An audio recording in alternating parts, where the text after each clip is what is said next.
आरक्षण का विरोध देश का हर एक बड़ा वर्ग करता है कि अगर आरक्षण देना ही है तो आर्थिक आधार पर आरक्षण दे दो।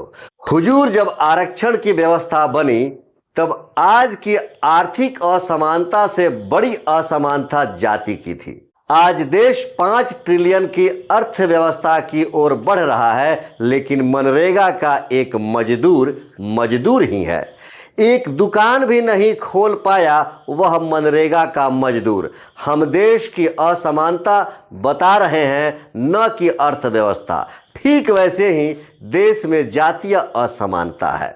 यह बात स्पष्ट रूप से समाज के सामने खुलकर तब सामने आता है जब उत्तर प्रदेश के इटावा के दादरपुर गांव में कुछ धर्म के ठेकेदारों ने मणि यादव का सर मुड़वा देते हैं और मणि यादव को एक महिला के पैर पर गिरकर नाक रगड़वाते हैं। तो स्पष्ट रूप से यह हो जाता है कि आज भी देश में यह जातीय असमानता कितनी भरी पड़ी है। दरअसल मणि यादव उत्तर प्रदेश के रहने वाले हैं, जाति से यादव है, लेकिन भागवत कथा का पाठ वाचन करते हैं और उस भागवत कथा से, पाठ वाचन से जो उनको मेहनताना मिलता है उससे अपने परिवार का लालन पालन करते हैं।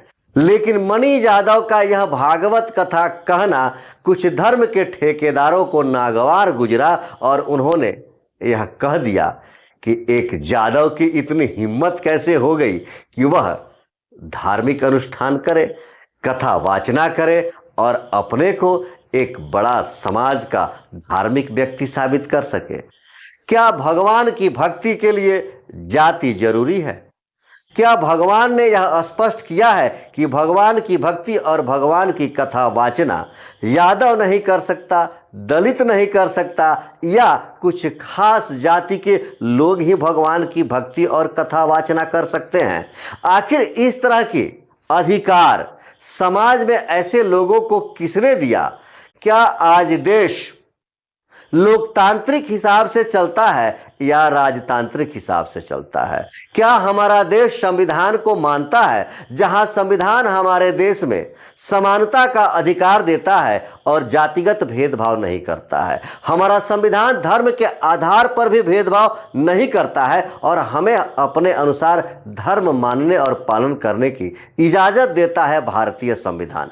भारतीय संविधान के मौलिक अधिकार में यह स्पष्ट कहा गया है कि भारत का संविधान भारत के लोगों को समता, समानता, स्वतंत्रता और धार्मिक अधिकार सुनिश्चित करता है, जो व्यक्ति की मौलिक अधिकार की श्रेणी में आता है। आपको स्पष्ट रूप से मालूम है, आप देखते हैं, सुनते हैं, जानते हैं, जब अयोध्या में श्री राम मंदिर का निर्माण होता है तो उस श्री राम मंदिर के निर्माण के लिए सभी वर्ग के लोगों से चंदा भी मांगा जाता है, दान भी मांगा जाता है। मंदिर के उद्घाटन के समय अयोध्या से एक अक्षत चलता है और पूरे हिंदुस्तान के लोगों के हर घर में वह अयोध्या मंदिर का अक्षत दिया जाता है। क्या उस समय आपने जाति पूछा था कि हम किस जाति के घर में अक्षत दे रहे हैं? उस समय आपने सभी जाति को हिंदू और हिंदुत्व के नाम पर जोड़ने का प्रयास किया। उस समय आपने सभी जाति को भगवान श्री राम से जोड़ने का प्रयास किया और हम जुड़े भी हैं। हमने सहज स्वीकार किया कि श्री राम हमारे आराध्य देव हैं और श्री रामचंद्र की मंदिर का निर्माण हमारे लिए गौरव की बात है और इससे बड़ा इस देश में कुछ हो भी नहीं सकता है। लेकिन आज वहीं एक कथावाचक की जाति जब आपको पता चलती है तो आप उसका सर मुड़वा देते हैं। उत्तर प्रदेश के इटावा के दादरपुर गांव में भागवत कथा का आयोजन हुआ और कथा चल भी रहा था। लोग बड़े चाव से कथा सुन रहे थे। कथावाचक लोगों की सामाजिक और धार्मिक ज्ञान दे रहे थे, लोगों को धर्म और सामाजिकता की शिक्षा दे रहे थे। लेकिन उसी बीच बात कुछ ऐसी हुई कि किसी ने कथावाचक का जाति खोज लिया और जाति पूछ लिया। कथावाचक ने अपना जाति यादव बताया और जैसे ही धर्म के ठेकेदारों को यह पता चला कि कथावाचक एक यादव हैं, उनकी सारी व्यवस्थाएं बिगड़ गई, उनकी मानसिकताएं बिगड़ गई और न जाने वैसे लोगों के दिल भी कैसे बिगड़ गए जो एक समाज और एक धर्म को जोड़कर सभी को, कि जो लोग धर्म के आधार पर लोगों को एक होने का रास्ता दिखाते हैं, जो यह शिक्षा देते हैं धार्मिक रूप से और कथावाचक के रूप में कि समाज एक है, इंसान में कोई भेद नहीं है, भगवान एक है, पूजने का माध्यम अलग है, पहचानने का माध्यम अलग है, मंजिल एक ही है और भगवान किसी इंसान में भेद नहीं करते हैं।